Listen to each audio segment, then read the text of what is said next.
नमस्कार दोस्तों, स्वागत है आपका एक नए वीडियो में।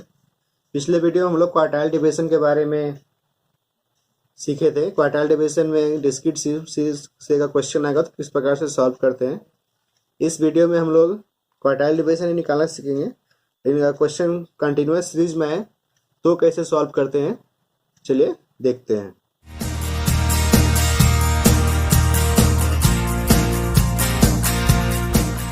क्वेश्चन दिया गया है, from the following data calculate quartile division and coefficient of quartile deviation. Quartile deviation निकालने बोला गया है, फिर कोएफिशिएंट ऑफ क्वार्टाइल डेविएशन भी निकालने बोला गया है। क्वेश्चन दिया गया है, क्वेश्चन इस प्रकार से है कि मार्क्स है 0 से 10, 10 से 20, 20 से 30, 30 से 40, ठीक है, और नंबर ऑफ स्टूडेंट है। इसका मतलब है कि आपका जो 0 से 10 के बीच में कितने स्टूडेंट नंबर लाए हैं, 10 से 20 के बीच में कितने स्टूडेंट नंबर लाए हैं, 20 से 30 के बीच में कितने स्टूडेंट नंबर लाए हैं, ये यहाँ पर मेंशन किया गया है। ठीक है, ये क्वेश्चन है। इसे क्वार्टाइल डिवीजन कैसे फाइंड करेंगे, चलिए देखते हैं। Calculation of quartile division, first step. इसको सॉल्व करने के लिए हम लोग 3 कॉलम बनाते हैं। ठीक है, फर्स्ट 2 कॉलम में तो जो क्वेश्चन दिया गया था वही उतर जाता है। ठीक है, फिर थर्ड कॉलम जो है वो उसका नाम है क्यूमुलेटिव फ्रीक्वेंसी, और ये क्यूमुलेटिव फ्रीक्वेंसी जो है ये कैसे इस कॉलम में किस तरह से डेटा रखा जाएगा, ये देखते हैं। फर्स्ट 2 कॉलम है, जैसे फर्स्ट कॉलम में यहाँ पर देखिए क्वेश्चन में मार्क्स दिया गया है तो मार्क्स उतर जाएगा। फिर यहाँ नंबर ऑफ स्टूडेंट दिया गया तो नंबर ऑफ स्टूडेंट उतर जाएगा। थर्ड कॉलम क्यूमुलेटिव फ्रीक्वेंसी है, इसको बनाना पड़ता है। क्यूमुलेटिव फ्रीक्वेंसी निकालने के लिए हम क्या करते हैं, फ्रीक्वेंसी का हेल्प से ये डेटा बनता है। इन क्यूमुलेटिव को ही लाइन में लाइन ऐड करते जाते हैं, यानी जोड़ते जाते हैं, प्लस करते जाते हैं। ठीक है, जैसे 20 है तो 20 हो गया, 20 के बाद 45 है तो 20 के फर्स्ट रो जो है डेटा का 20 से 45 का ऐड करेंगे, जितना आएगा वो इसमें लिखाएगा। फिर 65 से 85 का ऐड करेंगे, जितना आएगा इसमें लिखाएगा। फिर 150 से 162 ऐड करेंगे, जितना आएगा इसमें लिखाएगा। ठीक है, इस तरीके से कंटिन्यू चलती रहती है। और टोटल जो आता है वो आता है आपको 5, मतलब टोटल ऐड करने से जितना यहाँ आएगा उतना फ्रीक्वेंसी को भी ऐड करने से उतना ही आएगा। ठीक है, इसको ऐड करने से मतलब कंटिन्यू ऐड करते जाने से लास्ट जो जितना आएगा आता है उतना ही आपका फ्रीक्वेंसी को ऐड करने से भी आता है। ये कर लेने के बाद हम लोग आगे बढ़ते हैं। इसके बाद देखिए calculation for lower quartile. Quartile division निकालने के लिए हम लोग को लोअर क्वार्टाइल और अपर क्वार्टाइल दोनों निकालना पड़ता है। तो लोअर क्वार्टाइल कैसे फाइंड करेंगे उसको देख लीजिए। लोअर क्वार्टाइल को फाइंड करने का फॉर्मूला ये है n/4। n मतलब क्या होता है, टोटल नंबर ऑफ फ्रीक्वेंसी। तो टोटल नंबर ऑफ फ्रीक्वेंसी कितना था, 500, तो 500 लिखेंगे, उसको 4 से डिवाइड करेंगे तो आपका यहाँ पर आ रहा है 125। तो 125 जो वैल्यू आया है उसको आगे देखिए क्या किया जाता है। 125 जो आया था उसको हम लोग यहाँ देखते हैं कि 125 क्यूमुलेटिव फ्रीक्वेंसी में दिया हुआ है। अगर नहीं दिया हुआ है तो 125 से जो अपर वैल्यू है जैसे 150 हो गया तो ये 150 को लिया जाता है। 150 अब इस रो का हेड बन गया, 150 का रो से ही आगे काम करना है। तो 150 पर ले लिए, उसके बाद आगे देखिए।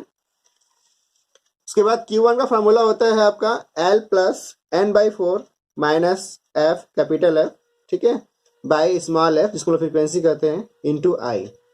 इसका फुल फॉर्म क्या है वो यहाँ दिया गया है। जैसे n का मतलब है टोटल नंबर ऑफ फ्रीक्वेंसी, फिर L का मतलब है lower class boundary of cumulative frequency, इसे बताते हैं क्या होता है। I का मतलब है इंटरवल, ठीक है, और F का मतलब है प्रीवियस क्लास ऑफ CF या फिर class cumulative frequency, previous class of cumulative frequency, और F का मतलब नॉर्मली होता है फ्रीक्वेंसी। ठीक है, तो हम लोगों का जो 150 आया था, 125 ना मिलने का 150 को लिए, तो 150 में आपका ये जो लोअर क्लास बाउंड्री वो कहाँ देखते हैं, तो ये हम लोग का लोअर क्लास बाउंड्री है, क्लास बाउंड्री बोलते हैं। ठीक है, तो क्लास बाउंड्री में ये अपर क्लास बाउंड्री होता है, लोअर क्लास बाउंड्री होता है। तो ये रो हम लोग 150 था, 150 के सेंटर में ये जो 20 है ये हम लोग हो जाता है लोअर क्लास बाउंड्री। ठीक है, उसके बाद फ्रीक्वेंसी बताया गया था, फ्रीक्वेंसी हम लोग का हो जाता है ये जो फ्रीक्वेंसी है 85, ये हम लोग का फ्रीक्वेंसी हो जाएगा। 150 जो है, 150 का अपर में जो 65 है ये हम लोग का हो जाएगा कैपिटल F के फ्रीक्वेंसी। ठीक है, यहाँ देखिए n/4 करेंगे तो आपको 125 आया था, 125 से माइनस करेंगे, यहाँ से F दिया हुआ है, इसका मतलब होता है तुम्हारा आपका previous class of cumulative frequency. तो नॉर्मली हम लोग का ये क्यूमुलेटिव फ्रीक्वेंसी आया था, इसका ऊपर वाला जो क्लास होता है वो होता है previous class of cumulative frequency, जो 65 हो गया। फिर फ्रीक्वेंसी, इस वीडियो में फ्रीक्वेंसी 85 था। इंटू आई मतलब इंटरवल, इंटरवल कितना है दोनों दो क्लास बाउंड्री बीच में, जैसे यहाँ देखिए 10 है 20, इसके बीच में इंटरवल कितना है 10, 0 10 के बीच में इंटरवल कितना है 10। इसी प्रकार से हम लोग का जो क्लास बाउंड्री मतलब इंटरवल जो है वो 10 हो जाता है, ठीक है।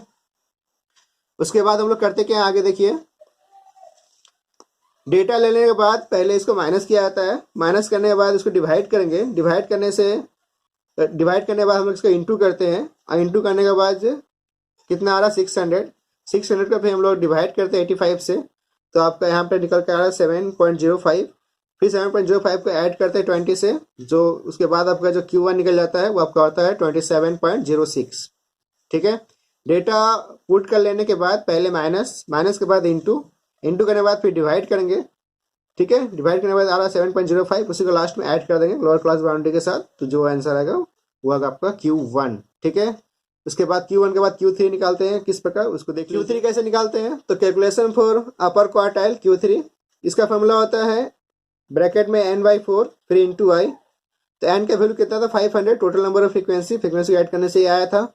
उसके साथ इंटू करेंगे 3 का, तो आपका आएगा 1500 को डिवाइड करेंगे 4 के साथ, तो आपके यहाँ आ रहा 375, ठीक है।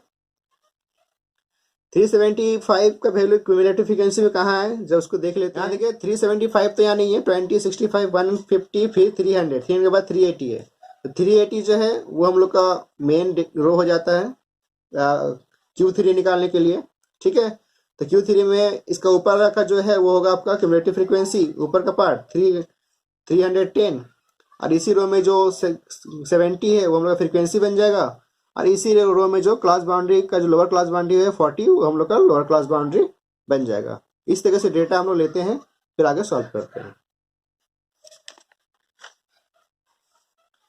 डेटा लेने के बाद हम लोग फिर बैठाएंगे, जैसे 375 है उसको माइनस करेंगे 310 के साथ, आएगा 65 को इंटू करेंगे 10 के साथ, तो 650। उसके बाद डिवाइड करेंगे 70 के साथ, तो आपका आएगा 9.23। उसके बाद ऐड कर देंगे 40 के साथ, तो फाइनल जो Q3 का जो आता है वो है 49.28। इतना निकाल लेने के बाद हम लोग क्वार्टाइल डिवीजन निकालते हैं। तो क्वार्टाइल डिवीजन फॉर्मूला होता है Q3 माइनस Q1/2। Q3 आपका 49.28 माइनस 27.06, पहले दोनों माइनस कर देंगे, आया 22.22, ठीक है। उसके बाद डिवाइड करेंगे 2 के साथ, तो क्या QD का जो आंसर है वो आएगा 11.11, ठीक है। अगर क्वेश्चन में कोएफिशिएंट ऑफ क्वार्टाइल डिवीजन निकालने का दिया रहेगा, तो उस टाइम हम लोग उसका फॉर्मूला होता है Q3 माइनस Q1 फिर है Q3 प्लस Q1। Q3 क्या है 49.28 माइनस 27.06, Q3 ये Q3 है Q1 है, फिर ये Q3 ये भी Q1 है। पहले में माइनस करते हैं, इसके बाद प्लस करते हैं, माइनस करने के बाद जो वैल्यू है यहाँ लिखा गया, प्लस करने के बाद जो वैल्यू है यहाँ लिखा गया, फिर दोनों को ऐसे डिवाइड करते हैं, आंसर आया 0.23। इस प्रकार से final coefficient of quartile division का आंसर आएगा 0.2। चलिए कंटिन्यूअस सीरीज का एक और क्वेश्चन देख लेते हैं, किस प्रकार से कंटिन्यूअस सीरीज में सॉल्व किया जाता है, क्वार्टाइल डिवीजन कैसे फाइंड आउट करेंगे। क्वेश्चन दिया गया है calculate quartile division and it's coefficient from the data given below. Question इस प्रकार से क्लास बाउंड्री दिया गया है 1 से 10, फिर 11 से 20, 21 से 30, 31 से 40, और फ्रीक्वेंसी आपका दिया गया है 6869966, ठीक है। क्वेश्चन दिया गया है, कैसे सॉल्व करेंगे चलिए देखते हैं। तो कैलकुलेशन फॉर क्वार्टाइल इस तरह नॉर्मली क्या है कि यहाँ पर जो क्लास है 1 से 10 है, 10 के बाद यहाँ खत्म हो रहा है, फिर 10 के बाद फिर यहाँ सेकेंड रो में कॉलम में आपका 10 से स्टार्ट नहीं हो रहा, 11 से स्टार्ट हो रहा है, यहाँ 10 से खत्म हो रहा और स्टार्ट 11 से हो रहा, मतलब एक घर एक एक करके गैपिंग दिया गया है, एक एक नंबर करके, ठीक है। यहाँ देखिए 20 से स्टार्ट खत्म हो गया, फिर 20 के बाद यहाँ से 20 से स्टार्ट ना होकर 21 से स्टार्ट हो रहा। अगर एक एक गैपिंग दिया रहेगा, इस तरीके से क्वेश्चन आता है, तो कैसे इसको सॉल्व करते हैं चलिए देखते हैं। एक एक गैपिंग का क्वेश्चन दिया रहेगा तो हम लोग इसमें बेसिकली 4 कॉलम बनाना पड़ता है, ठीक है। फर्स्ट में क्लास लिमिट लिखते हैं, जो क्वेश्चन है वही क्लास लिमिट को कन्वर्ट करना पड़ता है क्लास बाउंड्री में, और क्लास बाउंड्री में कन्वर्ट कर देने के बाद यही जो है क्लास बाउंड्री यही मेन रो बन जाता है कॉलम, ठीक है, ये नहीं रहता है। उसके बाद फ्रीक्वेंसी वही क्वेश्चन से उतार दिया जाता है। क्यूमुलेटिव फ्रीक्वेंसी कैसे बनाना है बताते हैं। तो यहाँ देखिए आपका कि 1 से 10 है, 10 के बाद एक गैपिंग दिया गया था, इसी कारण से हम लोग इसको क्लास बाउंड्री में कन्वर्ट करते हैं। और क्लास बाउंड्री कन्वर्ट करने का मेन कारण ये है कि अब जो गैपिंग वो खत्म हो जाए। जो 0.5 से है 10.5, फिर 10.5 यहाँ खत्म हो रहा है, फिर सेकेंड में देखिए 10.5 से स्टार्ट हो रहा है। गैपिंग को खत्म कैसे करते हैं चलिए देखते हैं। ठीक है, नॉर्मली क्या होता है कि जितना आपका अंतर रहेगा, ठीक है, दोनों में अंतर 1 था। नॉर्मली होता क्या है कि जितना आपका अंतर रहेगा, जैसे 1 है 10 है, 10 है यहाँ 11 है, दोनों बीच में अंतर 1 है। ठीक है, तो जितना अंतर रहेगा वो यहाँ उसको यहाँ लिखा जाता है, फिर बाय 2 करते हैं, तो आपका है यहाँ पर 0.5। तो फर्स्ट में जितना वैल्यू आएगा फर्स्ट में इसको माइनस किया जाता है। जैसे 1 था तो 1 से 0.5 को माइनस करेंगे तो यहाँ होगा 0.5। ठीक है, और सेकेंड में क्या कहते हैं प्लस कर देते हैं। फर्स्ट जो लोअर क्लास बाउंड्री है उसमें माइनस किया जाता है और अपर क्लास बाउंड्री में प्लस करते हैं। तो पहला में आएगा 0.5 और सेकेंड में जो अपर क्लास बाउंड्री में आ जाएगा 10.5। फिर सेकेंड में 11 20 था तो उसके 11 की जगह हो जाएगा 10.5 माइनस कर देंगे और 20 में प्लस कर देंगे तो आ जाएगा 20.5। इस तरीके से क्लास बाउंड्री बनाया जाता है क्लास लिमिट से।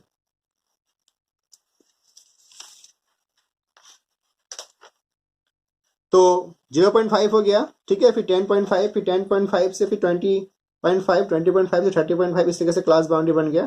फ्रीक्वेंसी क्वेश्चन से भी मिल जाता है। Total number of frequency add करने से आ रहा है 50। क्यूमुलेटिव फ्रीक्वेंसी कैसे निकालते हैं, तो फर्स्ट रो में जितना 6 है तो 6 बैठा देते हैं, फिर 6 से 8 को ऐड करते हैं, जितना आएगा वो सेकेंड में बैठेगा 14, फिर 14 से 6 को ऐड करते हैं 20, 20 से फिर 9 को ऐड करते हैं 29। इस तरीके से ये कंटिन्यू चलती रहती है। ठीक है, लास्ट में का जो वैल्यू है आपका 50, सेम वैल्यू आपका टोटल जोड़ने से भी वही आएगा। ठीक है, n बराबर 50 है, यहाँ पर भी 50 आएगा। उसके बाद आगे का स्टेप करते हैं। ये calculation for lower quartile. Lower quartile का फॉर्मूला क्या होता है, n/4। तो n का वैल्यू कितना है 50, 50 से 4 को डिवाइड करते हैं, आपका आ रहा 12.5। ठीक है, तो यहाँ पर 12.5 कहाँ पर है, तो 12.5 यहाँ पर 12.5 नहीं है, 6 के बाद 14 है, तो 12.5 नहीं है तो उसका जो बड़ा जो वैल्यू है उसी को ले लेते हैं। ठीक है, ये 14 हो गया। फिर हम लोग का फॉर्मूला होता है Q1 का L plus n/4 minus f by frequency into i. N मतलब क्या है, टोटल नंबर ऑफ फ्रीक्वेंसी। ठीक है, तो जिसको डिवाइड करने से आया था 12.5। तो एफ का मतलब क्या है, यहाँ लिखा गया देखिए, एफ का मतलब है आपका previous number of cumulative frequency.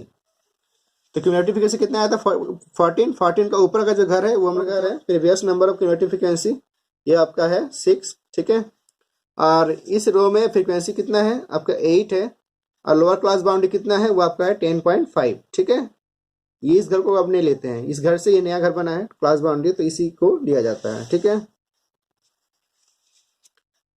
तो यहाँ पे देखिए 10.5 आपका लोअर क्लास बाउंड्री है, 12.5 आपका डिवाइड करने से आया है, माइनस एफ उसका वैल्यू 6 है, डिवाइड 8 इंटू आई। दोनों का माइनस करेंगे, माइनस करने बाद फिर इंटू करेंगे तो आएगा 65, फिर उसको 8 से डिवाइड कर देंगे, आपका आएगा 8.12, और उसके बाद ऐड कर देंगे तो आपका आ रहा 18.625।